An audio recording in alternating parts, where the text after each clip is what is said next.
Assalamualaikum warahmatullahi wabarakatuh. Kita dari kelompok 7 akan melakukan presentasi dengan judul analisis fundamental. Sebelum lanjut ke presentasi, kita akan perkenalan teman-teman kita terlebih dahulu. Untuk saya, Rivaldo Dewa Pradipto, NIM-nya 426. Saya Muhammad Iqbal Maulana, NIM 11422. Saya Sukma Adha Sabuljana, NIM 304.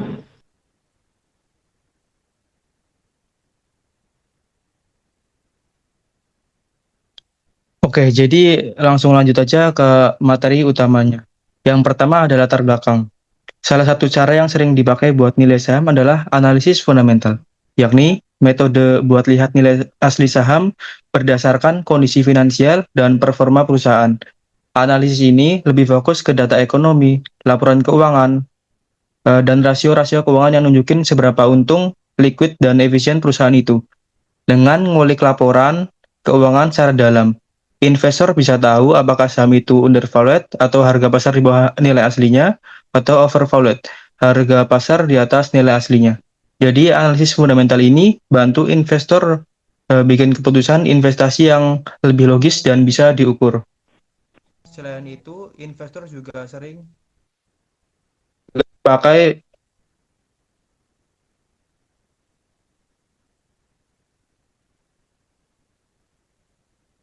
Jadi selain itu, investor juga sering pakai analisis teknikal sebagai tambahan buat tebak gerak harga saham ke depannya.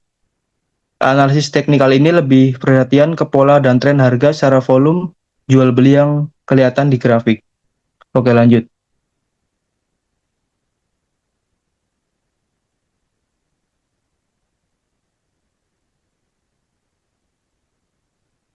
Sekarang pengertian analisis fundamental. Analisis fundamental adalah metode penilaian nilai suatu aset seperti saham dengan menganalisis faktor ekonomi makro, kondisi industri, dan kesehatan keuangan perusahaan dengan tujuan untuk menentukan nilai intrinsikal atau nilai sebenarnya dari aset tersebut guna mengidentifikasi apakah harganya saat ini terlalu tinggi atau terlalu rendah. Lanjut. Sekarang faktor yang dianalisis. Yang pertama ada data keuangan perusahaan. Jadi data keuangan perusahaan itu meliputi laporan laba rugi, neraca, arus kas, dan pendapatan dan laba bersih. Yang kedua ada rasio keuangan.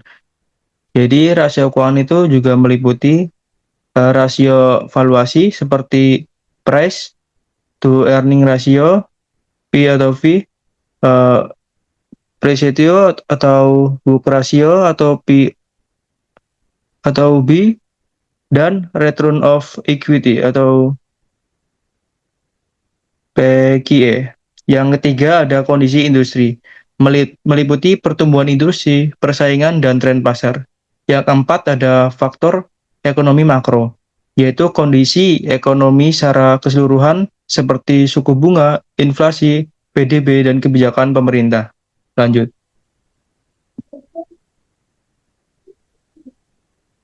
Yang keempat ada rasio keuangan. Jadi rasio yang pertama rasio likuiditas, seperti current ratio dan quick ratio, dipakai untuk menilai kemampuan perusahaan dalam memenuhi kewajiban jangka pendeknya. Yang kedua ada rasio profitabilitas, sebagai seperti return on assets (ROA), return on equity (ROE), dan net profit margin. Ukur sejauh ini mana perusahaan bisa menghasilkan laba dari sumber daya yang dimilikinya. Yang selanjutnya ada rasio solvabilitas, seperti debt to equity, rasio DER, nilai sejauh mana perusahaan dibiayai oleh utang dibanding modal sendiri. Yang selanjutnya ada rasio aktivitas, kayak total assets turnover dan inventory turnover, dipakai buat nilai efisiensi perusahaan dalam pakai asetnya buat hasilkan penjualan. Oke, selanjutnya akan dijelaskan dengan teman saya. Selanjutnya analisis top down dan bottom up. Yang pertama, analisis top down. Analisis portofolio top down adalah strategi investasi yang dimulai dengan meninjau kondisi ekonomi makro secara global atau nasional, lalu mengidentifikasi sektor industri yang berpotensi unggul, dan terakhir memilih perusahaan spesifik dalam sektor tersebut berdasarkan analisis fundamentalnya. Pendekatan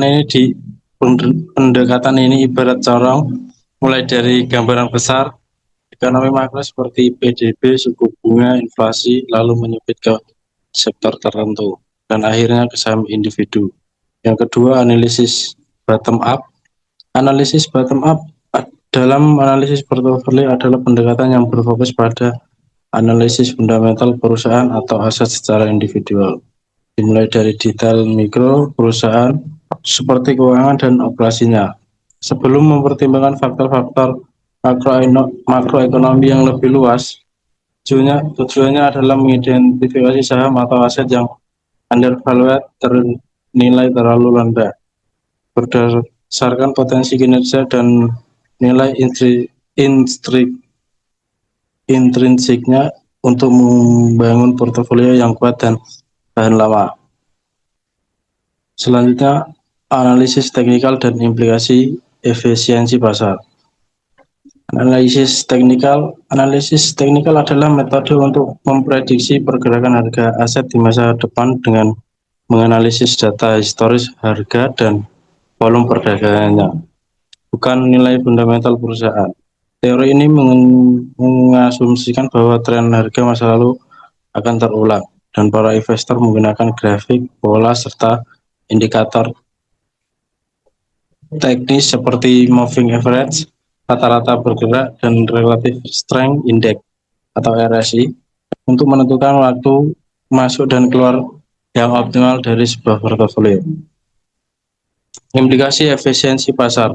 Implikasi utama efisiensi pasar adalah bahwa investor tidak dapat secara konsisten mengalahkan pasar mendapatkan abnormal return karena harga aset sudah mencerminkan semua informasi yang tersedia. Ini menyeratkan bahwa portofolio pasif yang bertujuan untuk menyamai imbal hasil pasar adalah strategi yang masuk akal. Akibatnya, upaya untuk membangun portofolio yang mengalahkan pasar melalui manajemen aktif dianggap sulit dan sebagian besar sia-sia dalam pasar yang efisien. Tujuan analisis fundamental. Yang pertama, menemukan saham yang undervalued, harganya di bawah nilai sebenarnya yang berpotensi memberikan keuntungan di masa depan. Yang kedua, memprediksi kinerja dan pergerakan saham dalam jangka panjang. Ketiga, membantu investor dalam membuat keputusan investasi yang lebih terinformasi, misalnya untuk membangun portofolio jangka panjang. Kesimpulan dan saran. Kesimpulan, analisis fundamental itu buat nilai harga wajar saham lewat evaluasi performa keuangan, laporan keuangan, dan rasio keuangan perusahaan. Biar investor tahu kondisi perusahaan yang sebenarnya dan bisa tentuin apakah sahamnya undervalued atau overvalued. Sementara itu, analisis teknikal dipakai buat paham gerakan harga dan tren pasar, jadi untuk investor bantuin waktu yang pas buat beli atau jual saham. Saran, kuasai laporan keuangan, rasio keuangan, dan pakai alat analisis teknikal perlu dilatih terus-menerus lewat diskusi, simulasi, investasi, dan studi kasus. Ditambah lagi paham teori efisiensi pasar, efisien market hypothesis itu penting biar mahasiswa bisa paham batasan tiap pendekatan analisis dan sesuaian strategi investasi sama kondisi pasar yang nyata. Selanjutnya ada studi kasus. Sebuah perusahaan bernama PT Maju Jaya Tbk memiliki data keuangan sebagai berikut. Harga saham saat ini 2.500, jumlah saham beredar 1 juta lembar, laba bersih tahun ini 2 juta, total ekuitas 10 juta, dividen per saham 125, pertumbuhan dividen per tahun 5%, return yang diharapkan investor 10%. Pertanyaan, yang pertama, menghitung EPS atau earning per share. Yang kedua, menghitung ROE atau return of equity. Yang ketiga, menghitung PER atau price earning ratio. Yang keempat, menghitung nilai intrinsik saham menggunakan model Gordon Growth Model. Yang kelima, membandingkan nilai intrinsik dengan harga pasar, apakah saham undervalued atau overvalued. Next.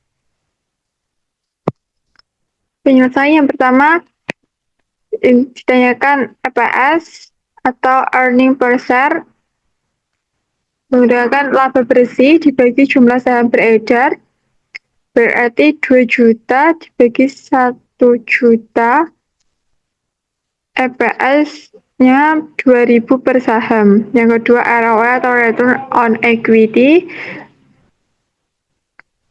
ROE laba bersih dibagi ekuitas dikali 100%,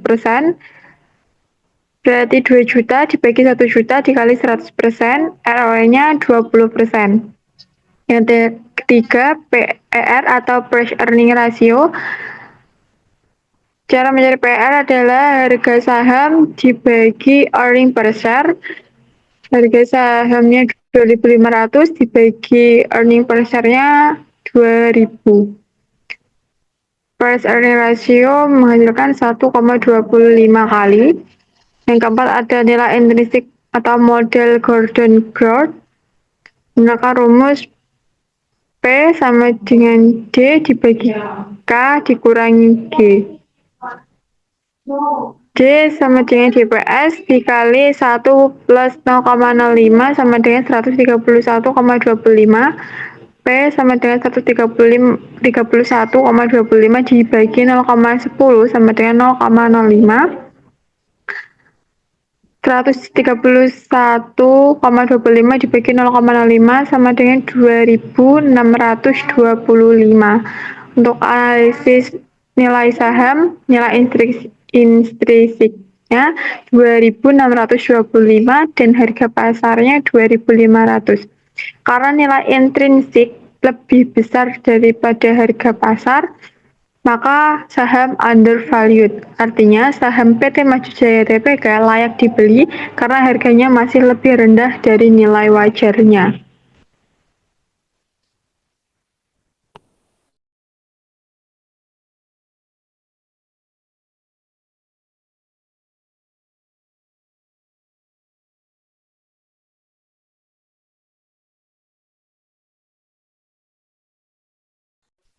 Terima kasih, Itu sekian presentasi dari kelompok 7. Kita ucapkan wassalamualaikum warahmatullahi wabarakatuh. Waalaikumsalam warahmatullahi wabarakatuh.